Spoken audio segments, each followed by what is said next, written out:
Туугандар, Райымбек Матраимов Кыргызстандан уурдап кеткен миллиондогон долларларды кайтарып ала албай калдык. Тилекке каршы буга бийлик өз өбөлгө түзүп койду. 15 апрелде Улуттук коопсуздук кызматы Матраимовдун чет өлкөдө бир дагы мүлкү жок экен деп билдирүү таратып, аны камактан бошотуп жиберди. Бул эми апенди дагы ишенбей турган күлкүлүү көрүнүш.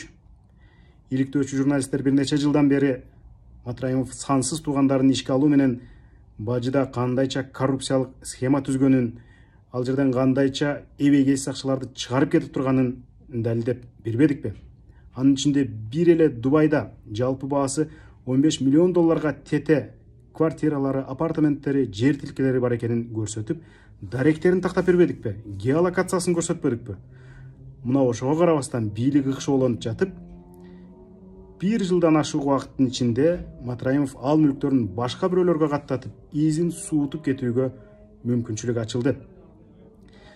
Туугандар, Матраимовду кармап ал камакта отурган кезде ал канча акча уурдаганын, өзүнөн жогорку жетекчилердин кимисине бергенин тактап талдап, аны эле эмес, ошол өзүнөн жогорку жетекчилерди, керек болсо мурдагы президенттерди жоопко тартууга мүмкүнчүлүк бар эле. Натыйжада элдин миллиондогон уурдалган рызкысын кайтарып алууга жол бар эле. Тилекке каршы анын бардыгы эми жокко чыкты.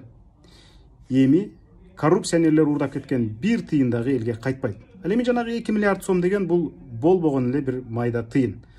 Биз билебиз, баарыбыз көрүп турабыз андан эселенген көп акча уурдаганын.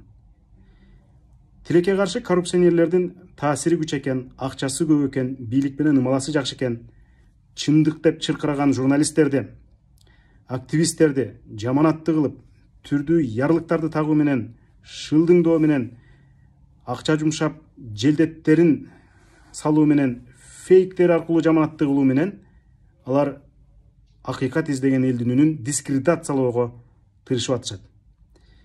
Бирок жууса кеткис күнөө кылганын, канчалык далалат кылса дагы, алардын элдин башын айландырып манипуляциялоо иш аракеттери оңунан чыкпасын биз жакшы билебиз.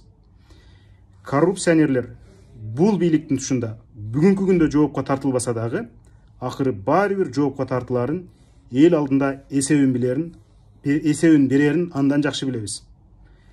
Буга чейин бир топ мисал буга жакшы далил боло алат. Чындык үчүн күрөштү токтотпойбуз.